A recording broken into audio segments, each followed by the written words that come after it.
Selamat pagi Najma. Gimana nih kabarnya kamu hari ini?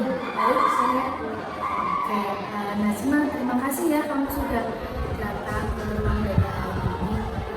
Kemarin saya memang menghubungi kamu ya, saya minta kamu untuk datang ke ruang BK hari ini untuk mengikuti konseling. Sebelumnya Najma, apakah kamu pernah mengikuti konseling itu? sebelumnya sama-sama belum ada Jadi sudah pernah ya, berarti setidaknya kamu sudah paham tentang apa itu konseling. sudah seperti itu. Oke, sebelum kita memulai konseling ini kita berdoa dulu ya Najma. Berdoa dulu.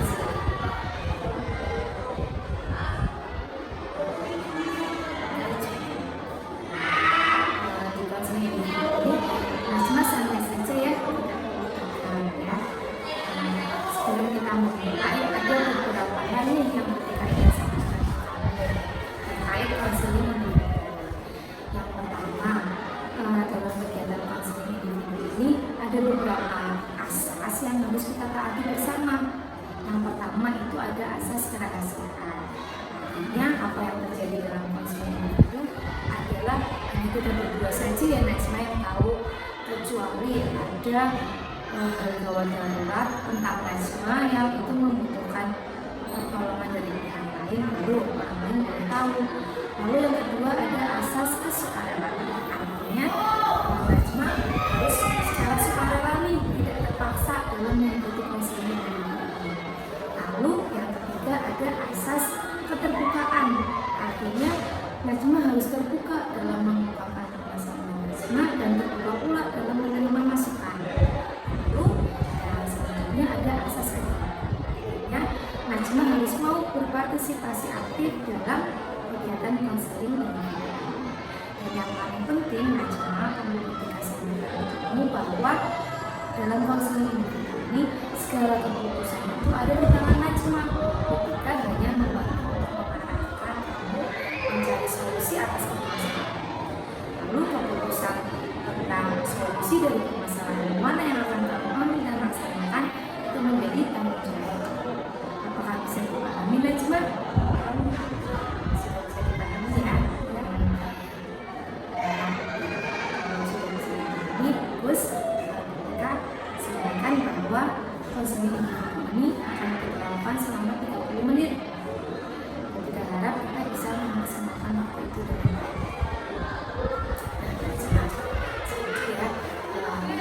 baik. Sebenarnya ketika itu memanggil kamu untuk mengikuti konseling itu karena ada sesuatu hal ya. Jadi kita kan tahu nih Najma itu kan anaknya sangat aktif ya, di organisasi aktif, di kelas pun kamu aktif, bapak ibu guru juga mengatakan hal yang sama. Tapi belakangan ini ada perubahan nih di dalam diri kamu yang dilihat oleh kita dan bapak ibu guru yang lain. Kamu seperti di beberapa mata pelajaran itu kamu kayak tidak punya semangat untuk mengikuti pelajaran. Kamu seperti lebih banyak diam, tidak aktif seperti biasanya. Apakah perubahan itu benar adanya Najma? Kalau benar, apa sih sebabnya Najma? Iya, perubahan itu benar. Jadi awalnya itu teman-teman saya itu semuanya, tapi misalnya jelek dulu. Jadi awalnya karena minat pelajaran matematika yang jelek. Padahal teman-teman kamu nilainya bagus. Berawal dari situ membuat kamu merasa jadi tidak semangat untuk ikut pelajaran. Apakah seperti itu Najma? Jadi karena itu ya kamu merasa tidak bisa menguasai pelajaran matematika seperti itu. Padahal teman-teman kamu bisa pelajaran matematika. Jadi Najma, kamu itu merasa bodoh dan tidak berbakat di pelajaran matematika. Kamu sudah mencoba tapi nilainya tetap sama. Apakah seperti itu? Teman-teman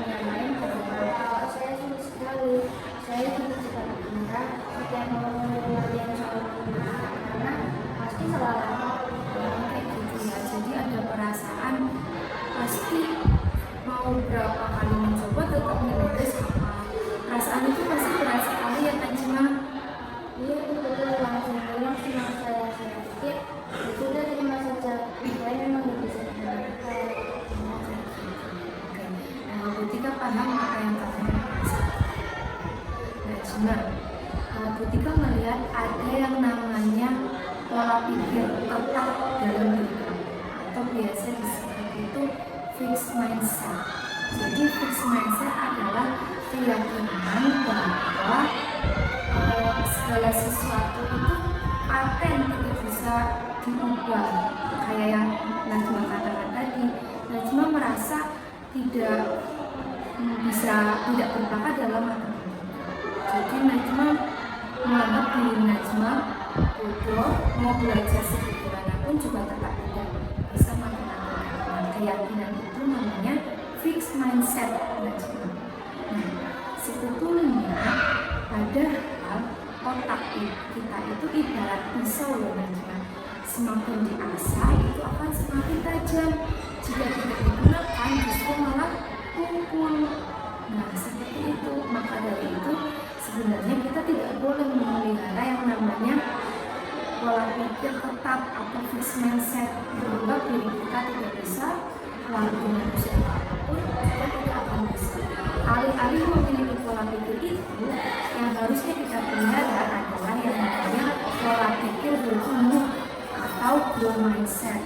Growth mindset itu adalah keyakinan bahwa kita bisa menguasai apapun asal kita mau berusaha. Itu Najma. Apakah kamu bisa menangkap apa yang saya maksud atau mungkin kurang memahami?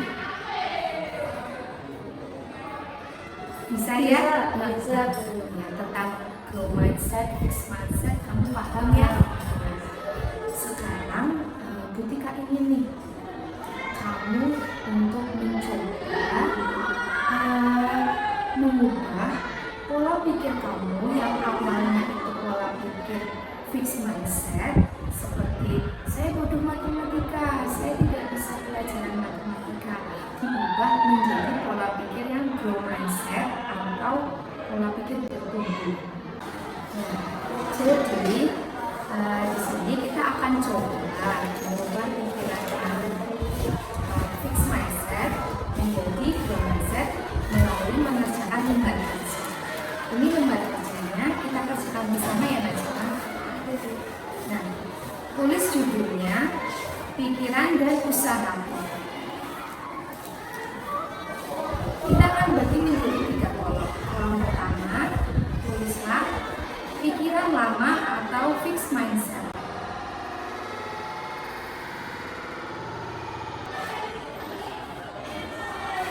Ya, lalu yang kedua, kolom kedua tulis pikiran baru atau growth mindset.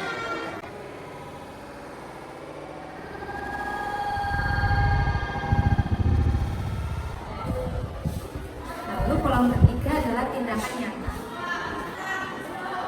Nah, sekarang untuk kolom pertama, ketika ingin Najma mengidentifikasi, memikirkan kembali kira-kira pikiran apa dalam diri Najma yang belakangan ini muncul di benak Najma, di mana itu menunjukkan pikiran yang fixed mindset atau pikiran pola pikir tetap. Coba Najma.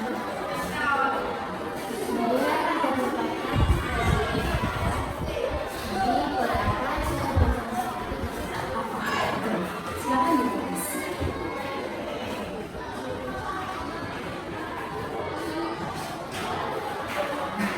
Dari fixed mindset ini, coba kamu ubah menjadi growth mindset.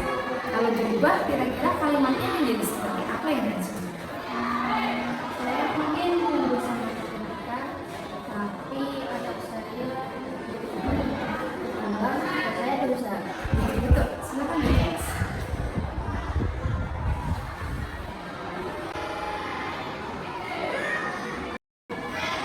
Lalu sekarang, tindakan nyata apa yang kira-kira akan kamu lakukan untuk menunjukkan pola pikir bertumbuh ini atau growth mindset?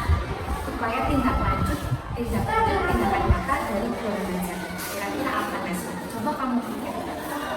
Tindakan nyatanya mungkin saya mencari di YouTube atau di media sosial lain untuk membantu saya belajar dalam mengerjakan materi yang dibutuhkan. Jadi cari media lain ya, seperti di YouTube, di sosial media. Oke, bagus. Lalu kita coba lagi. Kamu kembali lagi identifikasi pikiran fixed mindset apa yang masih ada di benak. Saat nilai saya itu, saya menunjukkan bahwa saya tidur dalam mindset ini. Ya, silakan terus.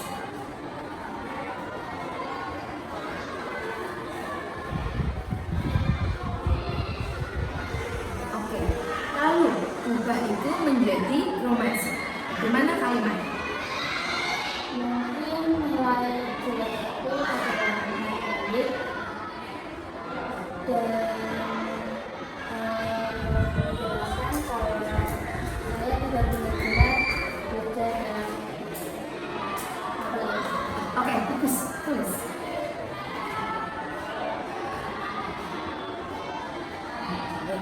Lalu sekarang tindakan nyatanya apa? Mungkin saya akan meminta guru atau kelas membantu mengerjakan soal matematika. Ya, terus tulis lagi.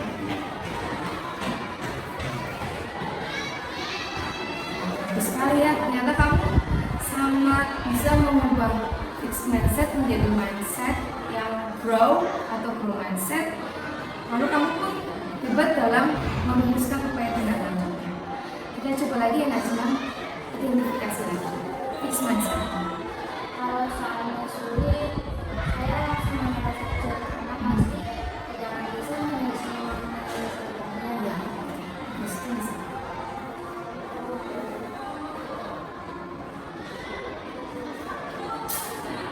Dari fixed mindset itu maka grow mindsetnya Kalau sulit dilakukan, saya akan mencoba dalam materi cara agar saya bisa mengerjakan soal tersebut. ya, bagus.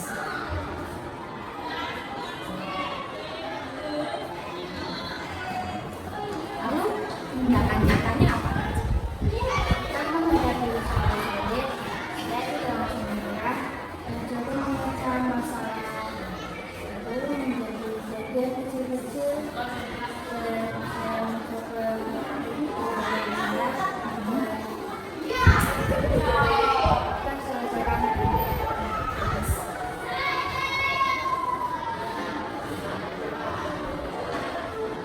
Oke, kita coba satu kali lagi ya. Identifikasi kembali fixed mindset. Saya tidak akan bertanya dahulu, tapi mereka mengira saya guru atau bahkan kepada guru tidak mendengar. Ya.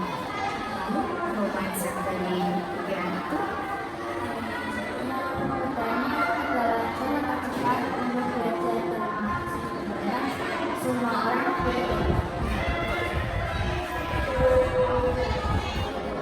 lalu upaya nyatamu budaya nyatanya apa? Menanyakan mendengar satu pertanyaan spesifik terkait materi yang sudah diberi sebelumnya kemarin atau mungkin bisa Betul.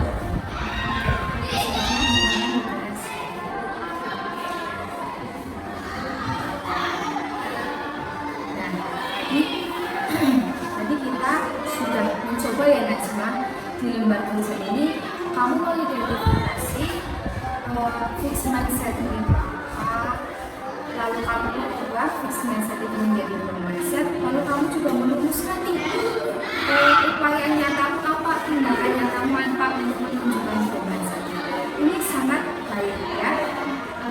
Kamu menunjukkan bahwa kamu mampu untuk keluar dari belenggu fixed mindset, karena jika kamu terbelenggu dengan fixed mindset maka kamu tidak akan berkembang, kamu tidak akan bisa mencapai perkembangan yang kamu hanya terkungkung dalam kegagalan dan pesimisme.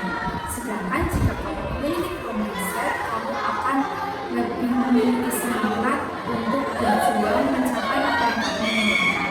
Ketika kamu dalam kegagalan, kamu tidak justru merasa terpuruk, tapi kamu menjadikan kegagalan sebagai suatu pelajaran dan menjadi ketika kamu menerapkan ya perilaku dan pikiran seperti ini dalam kehidupanmu sehari-hari. Tidak hanya ketika pelajaran matematika, tapi di semua pelajaran dan di semua dan di setiap kehidupan ini suatu kesulitan kira-kira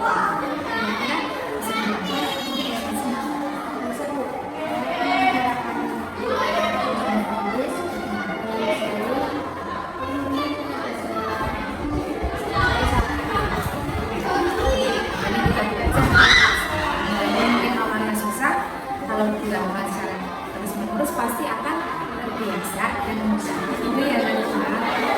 Ketika sangat bangga dengan kamu tadi. Lalu kita yang tanya perasaan bagaimana nih setelah kita berdiskusi, kita coba mengidentifikasi pikiran salah, lalu mengubah menjadi pikiran yang sudah seharusnya. Lalu perasaanmu gimana sih sekarang? Saya merasa lebih lega dan juga merasa lebih kegagalan itu sudah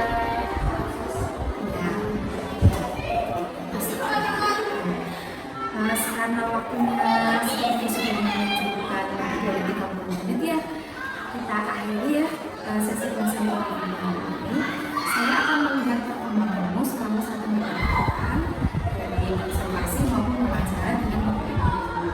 Nanti kalau misalkan ada sesuatu hal kita membutuhkan sesi konseling lebih lanjut, Masih bersedia ya untuk ikut konseling lagi.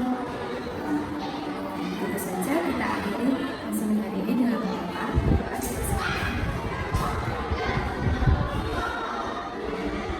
Oke, berdoa cukup. Terima kasih Najma. Silakan kembali ke kelas mengikuti pelajaran selanjutnya.